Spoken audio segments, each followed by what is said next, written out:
ગૌરવવંતુ ગુજરાત, ખીલતું ખીલતું ગમીરવંતુ ગુજરાત, આપણું ગૌરવવંતુ ગુજરાત, ખીલતું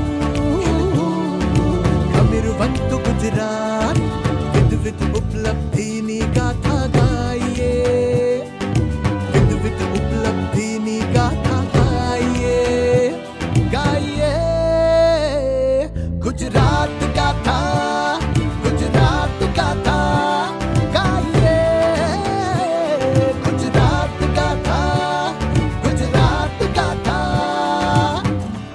નમસ્કાર, કેમ છો? મજામાં છો ને? અરે આ શું શોધી રહ્યા છો? વેકેશનનું પ્લાનિંગ કરી રહ્યા છો તો પછી ગૂગલ સર્ચ કરવાનું બંધ કરો અને મારી સાથે ચલો, કારણ કે હું તમને લઈ જવાનો છું એક એવી જગ્યાએ જ્યાં દરિયાની ખારાશમાં પણ મીઠાશ છે અને રણની રેતીમાં પણ રંગીન સપના છે, જ્યાં સોમનાથનો શંખનાદ છે, દરિયાના મોજાનો ઘૂઘવાટ છે, જ્યાં ડાલામથ્થા એશિયાટિક સિંહની ગર્જના છે અને સાપુતારાના પહાડોની ઠંડક છે, કચ્છના સફેદ રણની સૌમ્યતા, સ્ટેચ્યુ ઓફ યુનિટીની ગગનચુંબી ભવ્યતા, પાવાગઢ અને અંબાજી જેવી શક્તિપીઠોની દિવ્યતા, સુરતનું સ્વાદિષ્ટ જમણ, કચ્છની કારીગરીનું કામણ, રાજવી મહેલોની મહોલાત અને લોથલની એ હજારો વર્ષ જૂની ગલીઓમાં સંભળાતો ઇતિહાસનો સાદ. આહા, આ છે ગૌરવવંતુ અને જાજરમાન ગુજરાત. આપણા લોકલાડીલા વડાપ્રધાન શ્રી નરેન્દ્રભાઈ મોદીએ વર્ષો પહેલા એક સપનું જોયું હતું, ગુજરાતને વૈશ્વિક પ્રવાસનના નકશા પર ચમકાવવાનું. તેમણે આપણને શીખવ્યું કે આપણી પાસે જે વારસો છે, જે પ્રકૃતિ છે અને જે સંસ્કૃતિ છે, એને ગૌરવ સાથે દુનિયાને બતાવવી જોઈએ. તેમણે ગુજરાતના પ્રવાસનને ખુશ્બુ ગુજરાત કેના માધ્યમથી વૈશ્વિક ઓળખ અપાવી. અરે કુછ દિન તો ગુજારો ગુજરાત મેં. અને આજે તેમના માર્ગદર્શન હેઠળ ગુજરાતના માનનીય મુખ્યમંત્રી શ્રી ભૂપેન્દ્રભાઈ પટેલના કાર્યક્ષમ નેતૃત્વમાં ગુજરાત પ્રવાસન ક્ષેત્રે નવા શિખરો સર કરી રહ્યું છે. ગુજરાતમાં ખૂણે ખૂણે પ્રવાસીઓ માટે શ્રેષ્ઠ સુવિધાઓ અને સલામતીનો વિશ્વાસ છે. ગુજરાતના પ્રવાસનની આ સફરની શરૂઆત કરવી જોઈએ ત્યાંથી જ્યાં ગુજરાતની આત્મા વસે છે, અહીંની આસ્થામાં, અહીંના મંદિરોમાં અને અહીંના પવિત્ર યાત્રાધામોમાં. અને જ્યારે ગુજરાતના યાત્રાધામોની વાત આવે તો સૌથી પહેલું યાદ આવે આદ્યશક્તિ, જગતજનની, ભુવનેશ્વરી, મહિષાસુર મર્દિની સિંહવાહિની માં અંબાનું પરમ પૂજનીય શક્તિપીઠ ધામ અંબાજી. આ એ પવિત્ર શક્તિપીઠ છે જ્યાં માં સતીનું હૃદય પડ્યું, અને એટલે જ તો આજે પણ અહીં કરોડો ભક્તોના હૃદય શ્રદ્ધાથી ધબકે છે. ગબ્બરના ગોખે બિરાજતી માં આદ્યશક્તિના દર્શન કરવા એ તો જન્મો જન્મના પુણ્યનું ફળ છે. તો ચાલો આસ્થાના આ મહાકુંભમાં ડૂબકી લગાવી.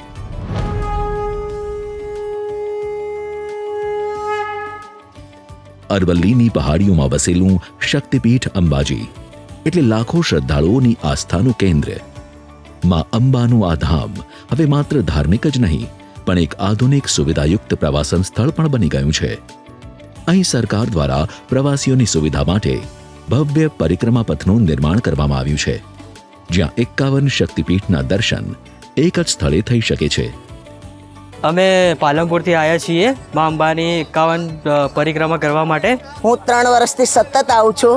બીજા રાજ્યોમાં જવું ના પડે, એક જ જગ્યાએ બધા 51 શક્તિપીઠના દર્શન થઈ શકે છે. સુરક્ષાની વાત કરીએ તો યાત્રીઓ માટે અહીં 24 કલાક હેલ્પલાઇન કાર્યરત છે.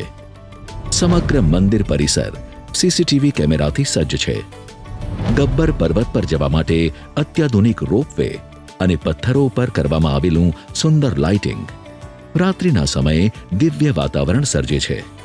અહીં ભક્તો માટે વિશાળ ભોજનાલય અને વ્યાજબી દરે રહેવાની સુવિધાઓ રાજ્ય સરકાર અને ટ્રસ્ટ દ્વારા ખૂબ જ ચોકસાઈથી ચલાવવામાં આવે છે.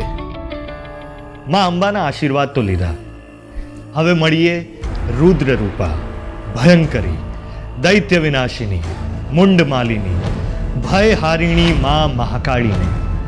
500 વર્ષ પછી જ્યારે માં મહાકાળીના આ શિખર પર ધજા લહેરાઈને ત્યારે દરેક ગુજરાતીનું હૈયું ગૌરવથી ભરાઈ આવ્યું હતું. અહીંની સીડીઓ ચડશો તો કદાચ થાક લાગશે, પણ ઉપર પહોંચતા જે નજારો દેખાશે એ જોઈને તમે બધું જ ભૂલી જશો. આસ્થા અને આધુનિકતાનો આવો સંગમ બીજે ક્યાંય નહીં મળે. ગુજરાતમાં આવેલી બીજી શક્તિપીઠ પંચમહાલ જિલ્લાની શાન અને મા મહાકાળીનું રહેઠાણ એટલે પાવાગઢ.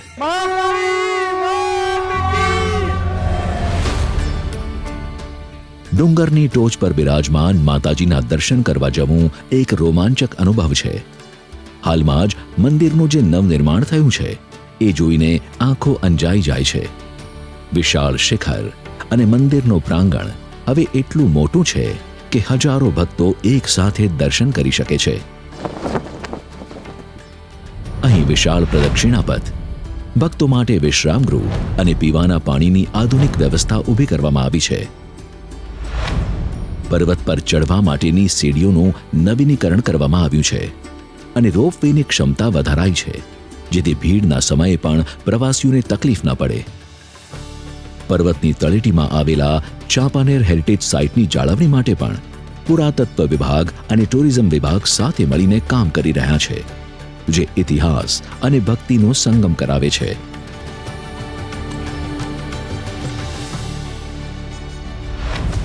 શક્તિની આરાધના કર્યા પછી હવે શિવના સાનિધ્યમાં જઈએ. સમુદ્ર કિનારે આવેલું આસ્થાનું એ મહાધામ, જેનો ઇતિહાસ સાંભળીને તમારા રૂંવાડા ઊભા થઈ જશે. હું વાત કરું છું દેવાદિદેવ મહાદેવના એવા મંદિરની, જેના પર અનેક વાર આક્રમણો થયા, જેને અનેક વાર લૂંટવામાં આવ્યું, પણ જેની શ્રદ્ધાનો દીવો ક્યારેય બુઝાયો નહીં. અને એ છે અવિનાશી સોમનાથ મહાદેવ મંદિર.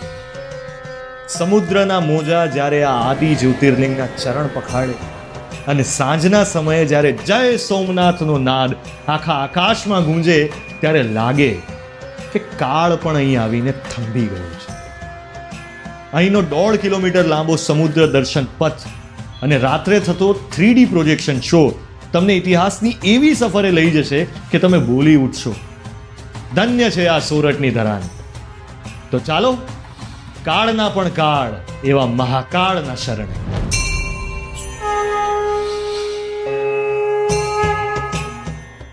સોમનાથ મંદિર એટલે સંઘર્ષ અને શ્રદ્ધાની વિજય ગાથા.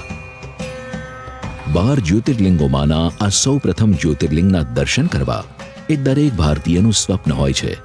અહીં સરકાર અને સોમનાથ ટ્રસ્ટના સંયુક્ત પ્રયાસોથી પ્રસાદ યોજના હેઠળ અદ્ભુત માળખાકીય વિકાસ થયો છે.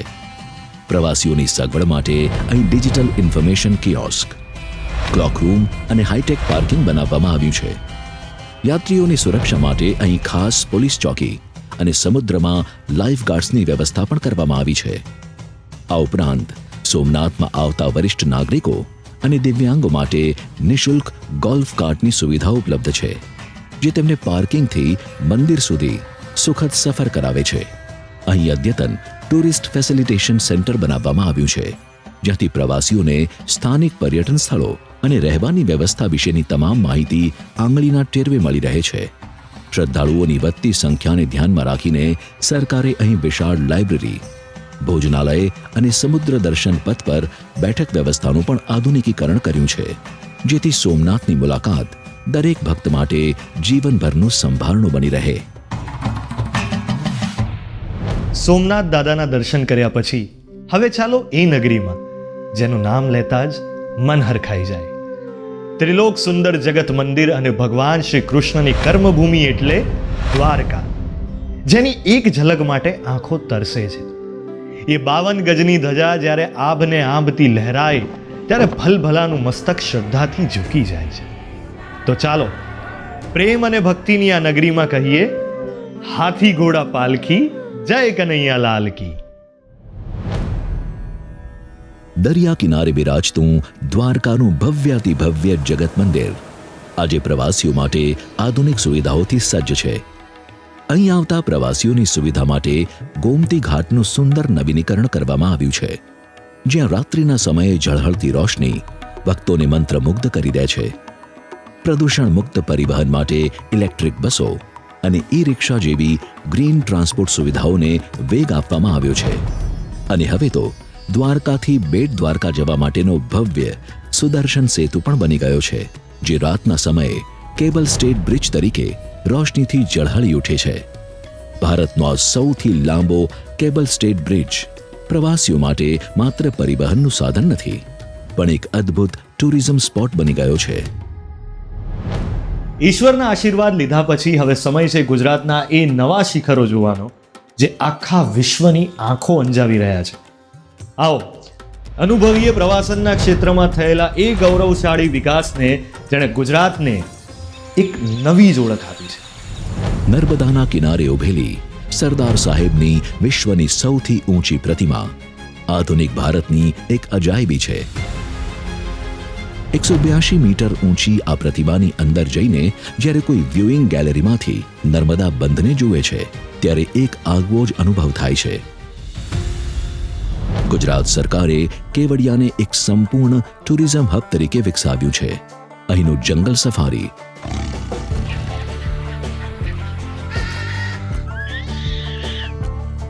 ચિલ્ડ્રન ન્યુટ્રિશન પાર્ક,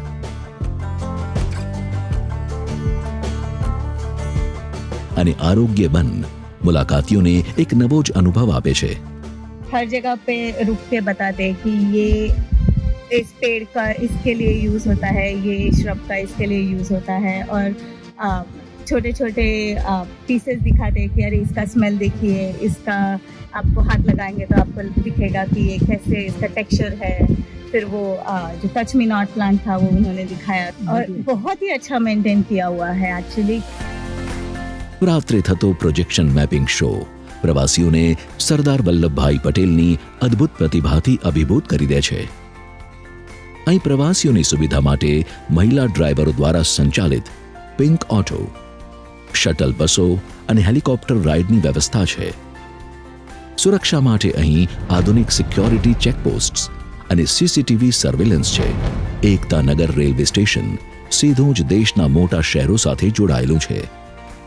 પ્રવાસીઓને રહેવા માટે ટેન્ટ સિટી અને બજેટ હોટેલોનું નિર્માણ પીપીપી મોડેલ હેઠળ કરવામાં આવ્યું છે. જો પથ્થરો કવિતા લખી શકતા હોત ને સાહેબ, તો એનું શીર્ષક અમદાવાદ હોત. અહીંની ગલીઓમાં ફરો ને એટલે એવું લાગે કે જાણે સમયનું ચક્ર થંભી ગયું છે. આ શહેર સવારે સાબરમતી આશ્રમની અહિંસક શાંતિમાં ડૂબેલું હોય અને રાત્રે માણેક ચોકના ચટાકેદાર કોલાહલમાં જાગતું હોય. અહીં સંસ્કાર અને વેપાર બંને એક જ રકાબીમાં ચા પીતા હોય ને એવું લાગે. તો ચાલો મારી સાથે અમદાવાદના એ ભવ્ય ભૂતકાળને જાણવા અને ઉજ્જવળ વર્તમાનને માણવા, કારણ કે આ શહેરને ખાલી જોવાનું ન હોય, એને તો અમદાવાદી બનીને જીવવાનું હોય. ભારતનું પ્રથમ વર્લ્ડ હેરિટેજ સિટી અમદાવાદ. અહીં તમને એક બાજુ પોળોની પારંપરિક સંસ્કૃતિ જોવા મળશે, તો બીજી બાજુ રિવરફ્રન્ટ જેવી આધુનિકતા. આ સંગમ જ અમદાવાદને ખાસ બનાવે છે. સાબરમતી રિવરફ્રન્ટ પર બનેલો અટલ બ્રિજ એન્જિનિયરિંગની કમાલ છે.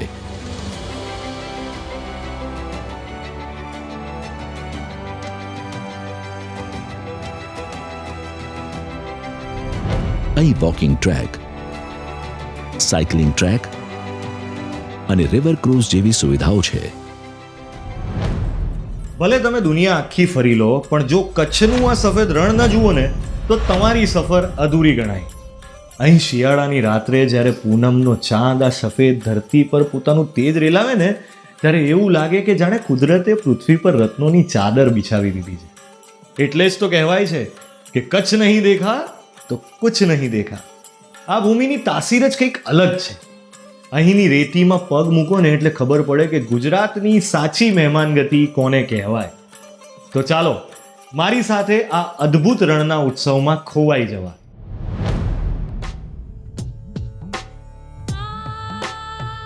ગુજરાતમાં પ્રવાસીઓને સૌથી વધુ આકર્ષતું સ્થળ એટલે કચ્છ, જેની સુંદરતાને વડાપ્રધાન શ્રી નરેंद्रभाई मोदी विश्व समक्ष मुकी. आज धोरडो बहुत बड़ा टूरिस्ट सेंटर बना हुआ है. लाखों लोग हर साल आते हैं. वहां के लोगों के लिए करोड़ों रुपए का व्यापार होता है। અહીં દર વર્ષે યોજાતા રણ ઉત્સવમાં લાખો પ્રવાસીઓ ઉમટે છે. અહીંના ટેન્ટ સિટીમાં ટુરિસ્ટ્સ માટે વીઆઈપી સુવિધાઓ, આરોગ્ય કેન્દ્ર અને ફાયર સેફટી વગેરે જેવી તમામ વ્યવસ્થા કરવામાં આવે છે. રણ ઉત્સવમાં ટેન્ટ સિટીમાં રહેવું, કચ્છી લોક સંગીત સાંભળવું અને ત્યાંની હસ્તકલા જોવી એ ખરેખર એક લાહવો છે. કચ્છની આ સફરમાં 2001ના ભૂકંપની યાદમાં ભુજમાં બનેલું સ્મૃતિવન ભૂકંપ મેમોરિયલ એક અત્યંત મહત્વનું સ્થળ છે. આ મેમોરિયલ ટેકનોલોજી અને લાગણીઓનું સુંદર મિશ્રણ છે, જે બતાવે છે કે ગુજરાતીઓ મુસીબતમાંથી બેઠા થવામાં કેટલા મજબૂત છે. અહીં ભૂકંપમાં જીવ ગુમાવનારાઓની યાદમાં બનેલા ચેક ડેમ્સ અને વિશાળ વનીકરણ પ્રોજેક્ટ પ્રવાસીઓને શાંતિનો અહેસાસ કરાવે છે. કચ્છ તો જાણે વિશ્વભરના બ્લોગર્સ અને ફોટોગ્રાફર્સ માટે સ્વર્ગ બની ગયું છે.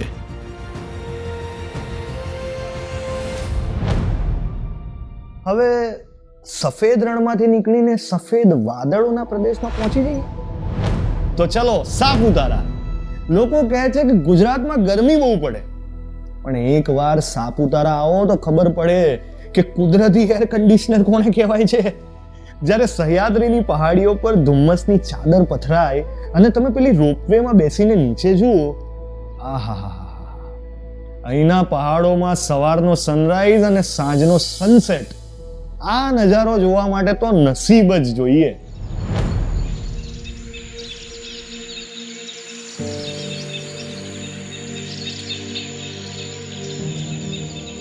ડાંગના ગાઢ જંગલો વચ્ચે આવેલું સાપુતારા ગુજરાતની શાન છે. સરકારે સાપુતારાને મોડલ હિલ સ્ટેશન તરીકે વિકસાવ્યું છે. અહીં પ્રવાસીઓની સલામતી માટે વાંકા ચૂકા રસ્તાઓ પર ક્રેશ બેરિયર્સ અને અદ્યતન રોડ સાઇન્સ લગાવવામાં આવ્યા છે. સાપુતારાની સુંદરતા ખાસ કરીને ચોમાસામાં ખીલી ઉઠે છે. લેક પર બોટિંગ કરવું કે ગવર્નર હિલ પર ટ્રેકિંગ કરવું એ યુવાનો માટે આકર્ષણનું કેન્દ્ર છે. પ્રવાસીઓની સુરક્ષા માટે નૌકા વિહાર વખતે લાઈફ જેકેટ અને ટ્રેનરની હાજરી ફરજિયાત છે. સાપુતારા એડવેન્ચર પાર્કમાં તમામ રાઇડ્સનું સમયાંતરે સેફટી ઓડિટ કરવામાં આવે છે. સરકાર દ્વારા અહીં આદિવાસી મ્યુઝિયમ અને હેન્ડીક્રાફ્ટ સેન્ટરનું નિર્માણ કરવામાં આવ્યું છે, જેથી પ્રવાસીઓને સ્થાનિક સંસ્કૃતિનો પરિચય મળે અને સ્થાનિકોને રોજગારી. અહીંની આદિવાસી સંસ્કૃતિ અને સ્થાનિક ભોજનનો સ્વાદ માણવા જેવો હોય છે. પ્રકૃતિની નજીક રહેવા માંગતા પ્રવાસીઓ માટે સાપુતારા શ્રેષ્ઠ જગ્યા છે. ઓહો, હવે તમે હાથમાંથી મોબાઈલ અને મનમાંથી શહેરોના ઘોંઘાટને દૂર કરી જ દીધો છે, તો ચાલો હું તમને લઈ જાઉં ગુજરાતના એવા સ્થળોએ જ્યાં નેટવર્ક ભલે ન પકડાતું હોય, પણ કુદરત સાથે તમારું કનેક્શન એકદમ સ્ટ્રોંગ થઈ જશે. ગુજરાતની આ ઇકો ટુરિઝમ સાઇટ્સ પર ઇતિહાસ અને પ્રકૃતિ જાણે એકબીજાના કાનમાં છાની માની વાતો કરતા હોય ને એવું લાગશે. પ્રવાસનના પ્રસાર સાથે પ્રકૃતિનું જતન એ જ ગુજરાત સરકારનો મંત્ર છે, અને એટલે જ ગુજરાતમાં જળવાઈ છે એવી ઇકો ટુરિઝમ સાઇટ્સ જ્યાં પહાડોમાંથી પડતા ધોધનું સંગીત છે અને ગાઢ જંગલોની ઠંડક છે, જ્યાં શુદ્ધ હવા છે, પક્ષીઓનો કલરવ છે અને પ્રકૃતિ સોળે કળાએ ખીલેલી છે. એવી જ એક ઇકો ટુરિઝમ સાઇટ એટલે હિંમતનગર પાસે અરવલ્લીની પહાડીઓમાં વસેલું પોલો ફોરેસ્ટ, જે ઇતિહાસ અને પ્રકૃતિનો અદ્ભુત સંગમ છે.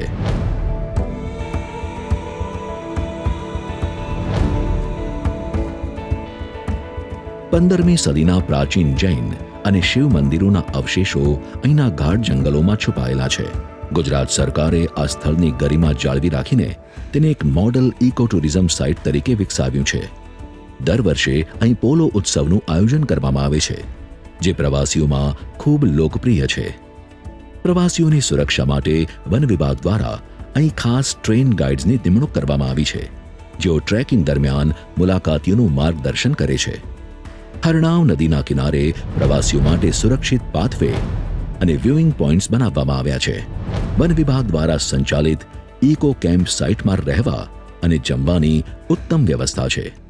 વાહનોના પાર્કિંગ અને કચરાના નિકાલ માટે કડક નિયમો બનાવવામાં આવ્યા છે, જેથી જંગલની જૈવ વિવિધતા જળવાઈ રહે.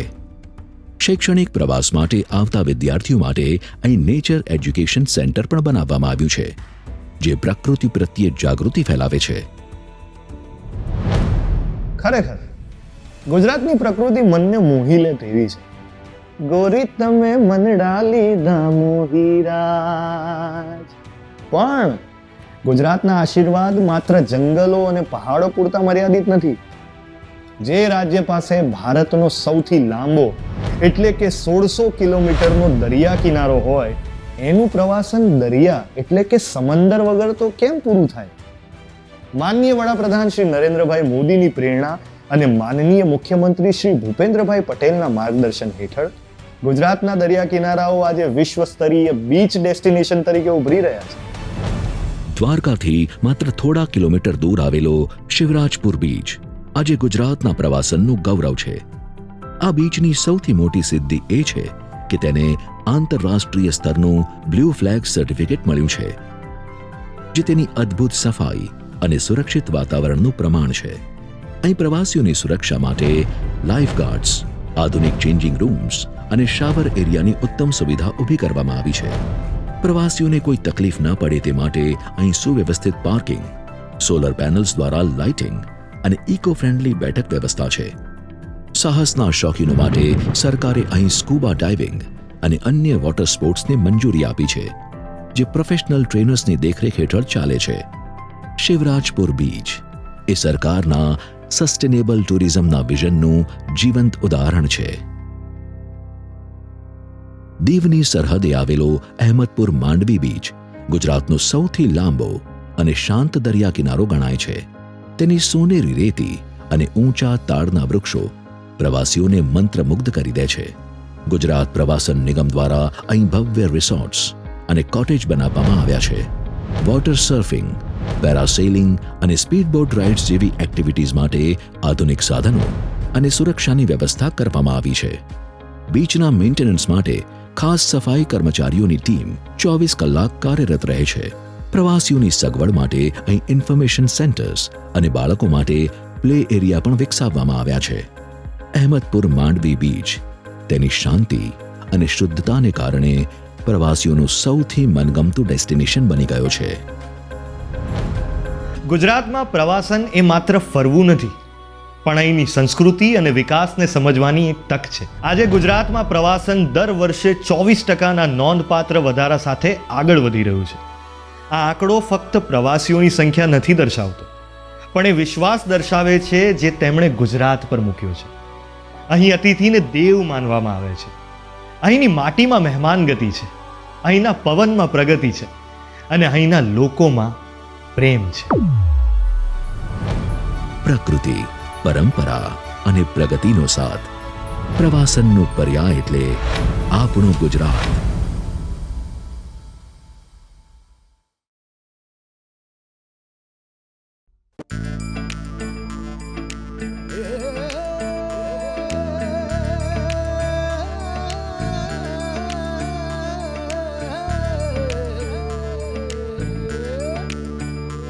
આપણું ગૌરવવંતુ ગુજરાત, ખીલતું ખમીરવંતુ ગુજરાત. વિવિધ ઉપલબ્ધિની ગાથા ગાઈએ, વિવિધ ઉપલબ્ધિની ગાથા